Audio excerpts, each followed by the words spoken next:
Assalamualaikum warahmatullahi wabarakatuh. Selamat siang saya ucapkan kepada rekan semua.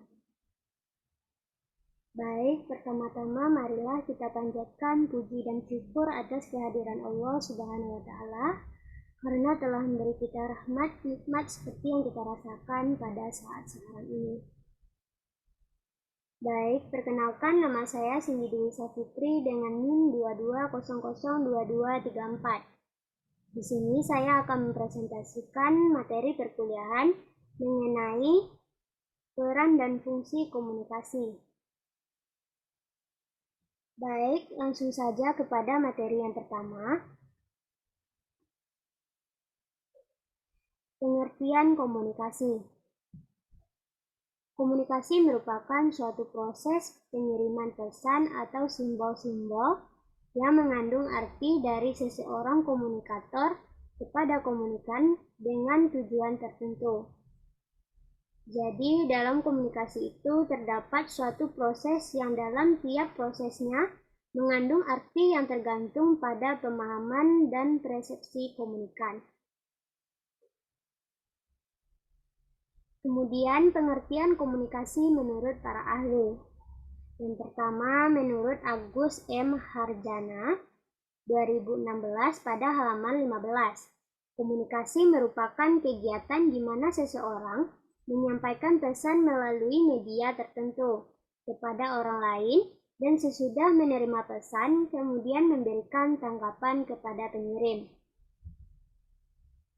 Kemudian menurut Dedi Mulyani 2015 pada halaman 11, komunikasi adalah proses berbagi makna melalui perilaku verbal dan non-verbal yang dilakukan oleh dua orang atau lebih. Kemudian menurut Andrew Iskula 2017 pada halaman 145, komunikasi adalah proses pemindahan informasi, pengertian, dan pemahaman dari seseorang.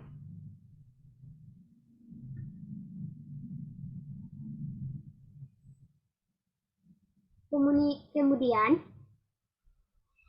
proses terjadinya komunikasi secara umum ada 5, yaitu yang pertama, komunikator atau source adalah di mana proses komunikasi dimulai atau sebuah proses komunikasi berawal dari source atau sumber atau si pengirim pesan, yaitu di mana gagasan, ide, persoalan, masalah pikiran yang berasal, yang kemudian akan disampaikan kepada pihak lain atau sebagai publik dari lembaga tersebut, apakah itu publik internal atau publik eksternal sebagai penerima pesan.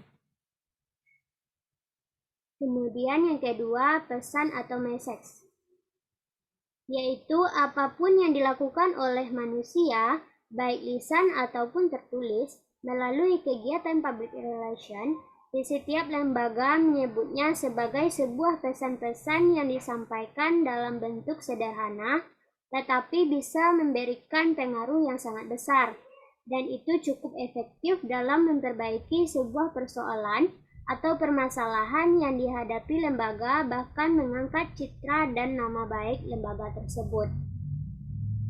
Kemudian yang ketiga yaitu channel atau media.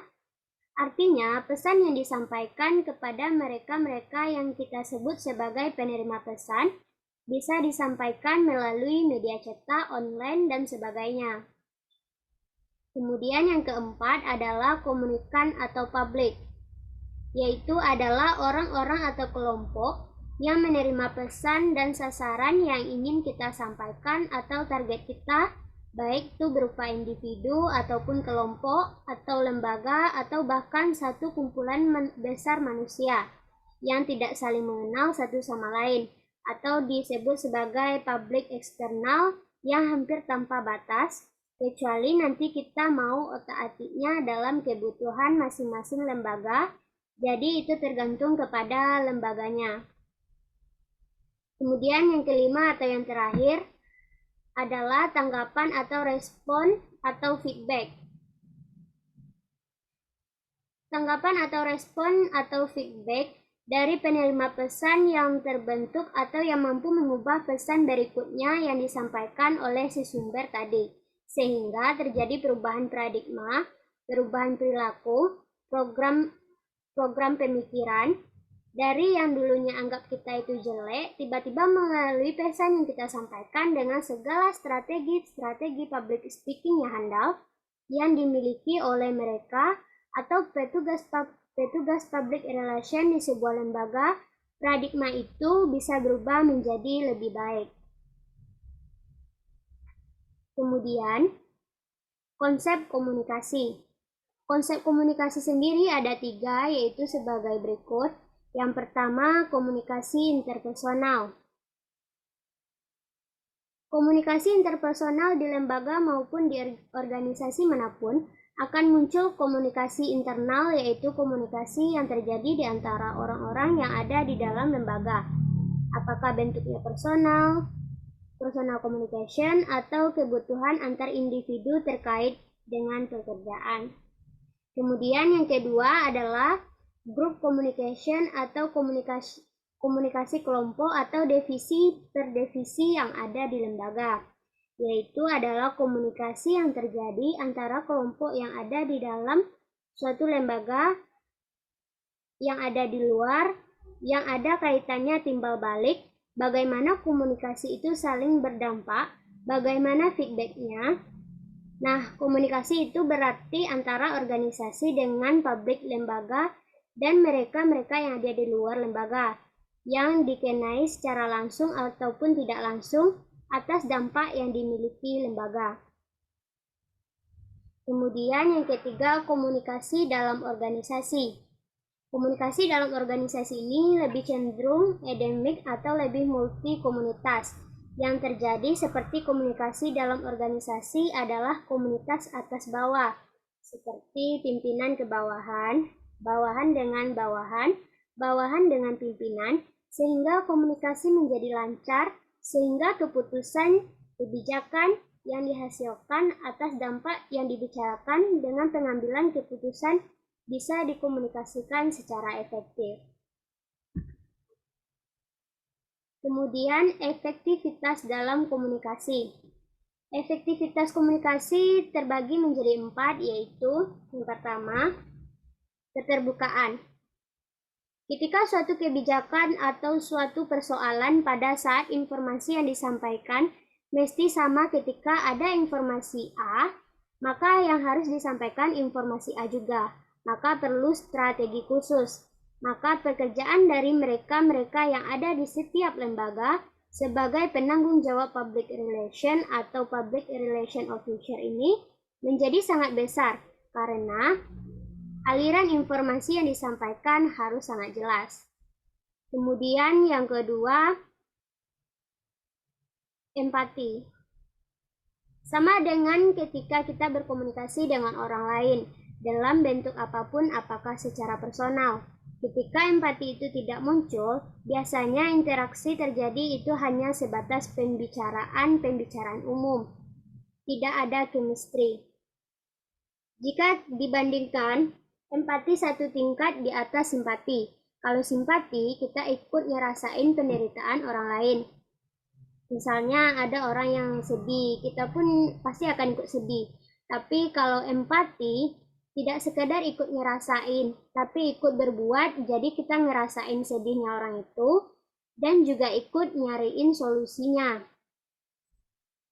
Jadi empati dalam konsep komunikasi yang dilakukan oleh public relation di setiap lembaga, apakah public internal atau kepada public eksternal, ini adalah menjadi sebuah kewajiban. Artinya ada sentuhan personal, jadi hubungannya bukan sekedar hubungan rekan kerja, atau kamu adalah orang luar lembaga, dan lain-lain.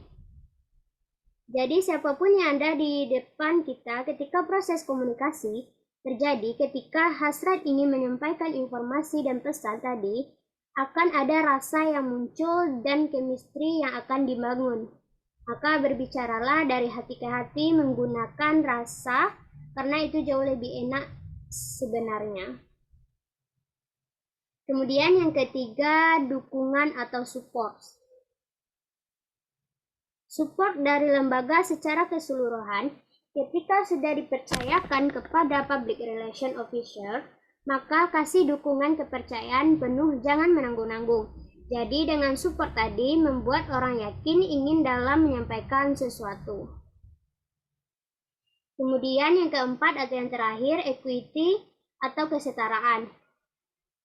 Equity berarti ada kesetaraan, adanya rasa bahwa siapapun tidak memandang kedudukan lagi. Ketika dalam proses berbicara dan saling menghargai, ada rasa yang muncul bahwa dalam proses pertukaran informasi yang merendahkan orang lain atau jangan terlalu menghormati orang lain karena kedudukannya. Karena pada saat komunikasi terjadi, reformasi bergulir harus dengan hati, dengan rasa, bukan dengan keseganan, ketakutan, atau merendahkan siapapun yang ada di depan kita.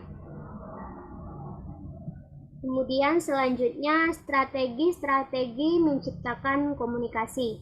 Strategi menciptakan komunikasi ada 4, yaitu yang pertama, publication. Adalah bagaimana PR-nya lembaga memanfaatkan media atau alat lain yang bisa digunakan untuk mempublish atau mempromosikan melalui komunikasi yang bisa berdampak sangat luas. Jadi tidak mesti one by one, satu ketemu satu, saya ketemu dengan lembaga itu, lembaga ini, itu, yang tentunya menghabiskan energi, kecuali masalahnya memang besar.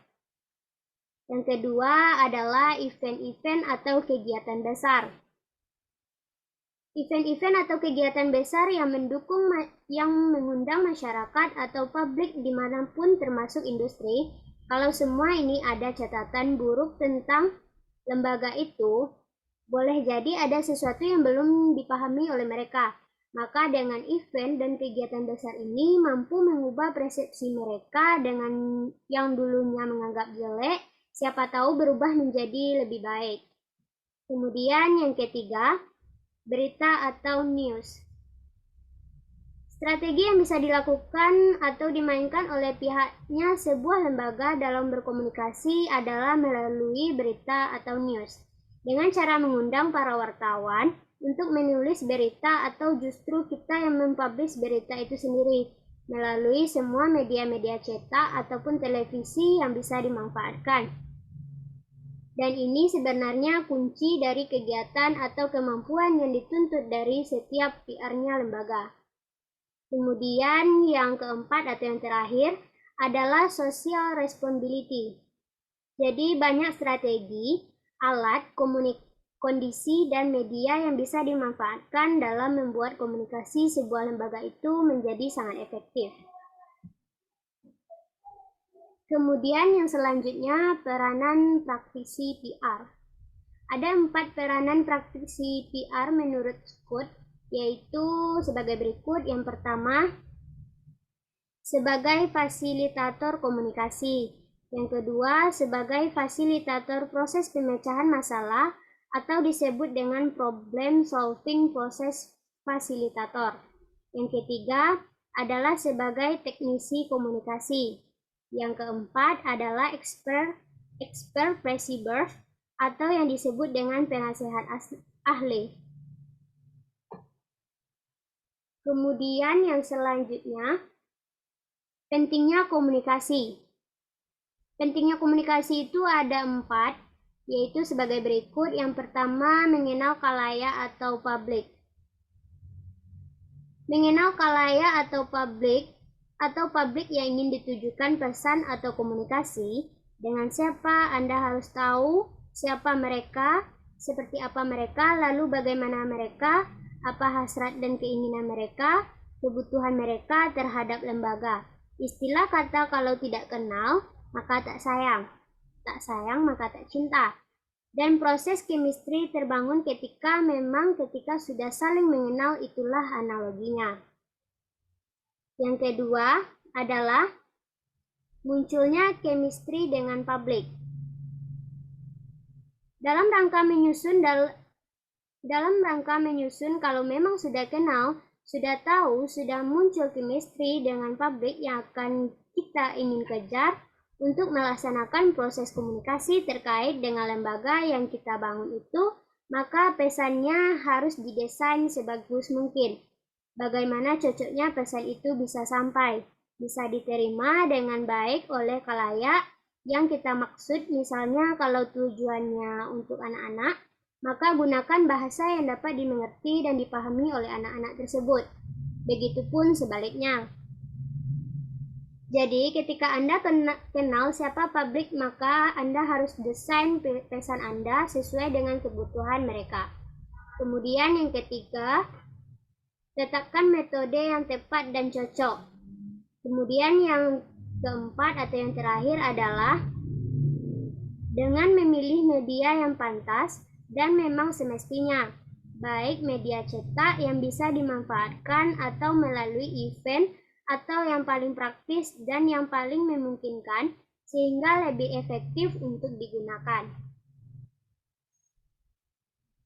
Jadi dapat disimpulkan bahwa komunikasi merupakan suatu proses di mana komunikator menyampaikan pesan yang berupa ide, gagasan, pemikiran kepada komunikan melalui media tertentu yang efisien untuk memberikan pengertian atau makna yang sama terhadap komunikan sehingga komunikan memperoleh pengaruh dan mengalami perubahan tingkah laku yang sesuai dengan komunikator. Baik, sekianlah penyampaian materi dari saya. Saya akhiri, wabillahi taufik wal hidayah. Wassalamualaikum warahmatullahi wabarakatuh.